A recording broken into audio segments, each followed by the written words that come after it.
Good morning, girls. Hope you all are good.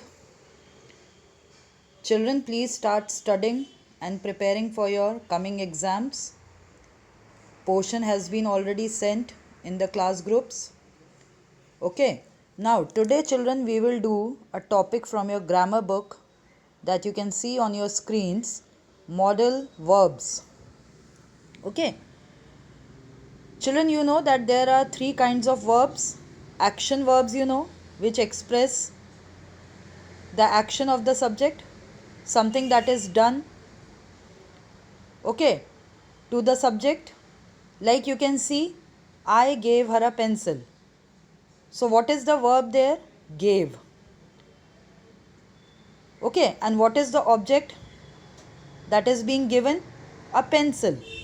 Okay, so such verbs where an object is given, okay, to make the complete sense are called as transitive verbs. Now, second sentence is given, the boys sang. Okay, so verb is given sang, but no object is given. So such verbs are called intransitive verbs. So remember that action verbs, they are transitive or intransitive. Clear?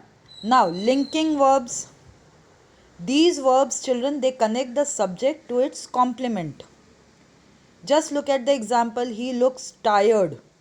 So looks, that is a verb, and we are connecting the word looks. This word looks is used for connecting he and tired, right? So this is called as linking verb. Okay, linking verb which connects he and tired. So looks is a linking verb. Similarly, you can see she became a lawyer.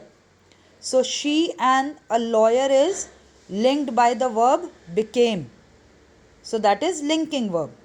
Now children, modals or modal verbs, which are also called as auxiliary verbs, okay, or helping verbs, the third one, and they generally are used with action verbs only.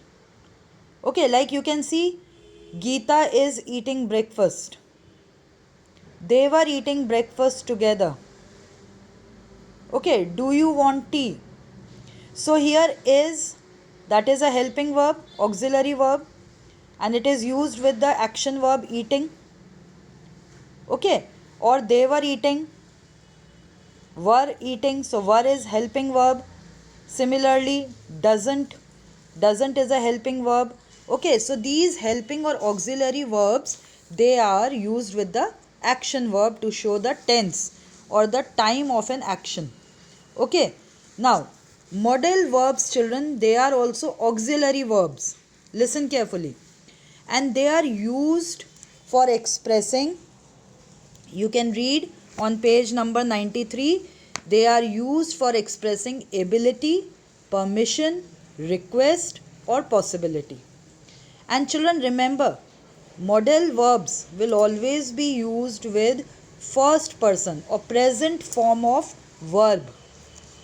Always remember this. So we will understand some modals in this chapter. First is can. Just think of the examples using can. He can speak good English, right? Can you lend me your ball pen? Right?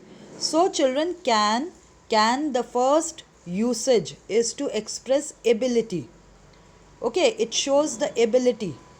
Like you can read, he can walk 10 kilometers without getting tired. So that is the ability. He is able to walk so much and cover so much distance without getting tired. Okay, she can live on milk alone. That means she has got that ability to survive on milk alone. She doesn't need any food. Okay, so it expresses ability. Then second usage is possibility. Okay, possibility is that something is possible. Okay, Like the Hindustan Times can be obtained in most big cities in India. That means it is possible to get the newspaper Hindustan Times in most of the cities. Then, third usage, when you are in a position to do something.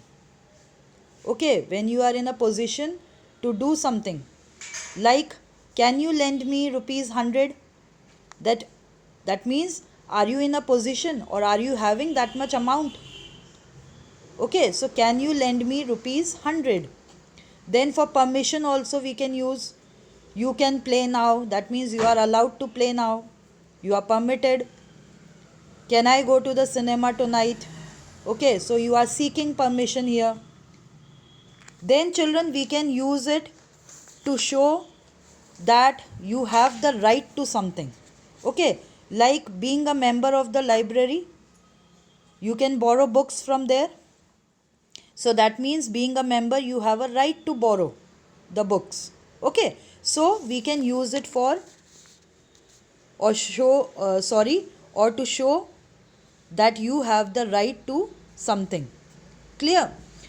Now, could, children. Could, we all know that it is the past tense of can. So it can be used to indicate ability that existed in the past. Okay, like suppose here it is an example given. She could speak French when she was 10 years old.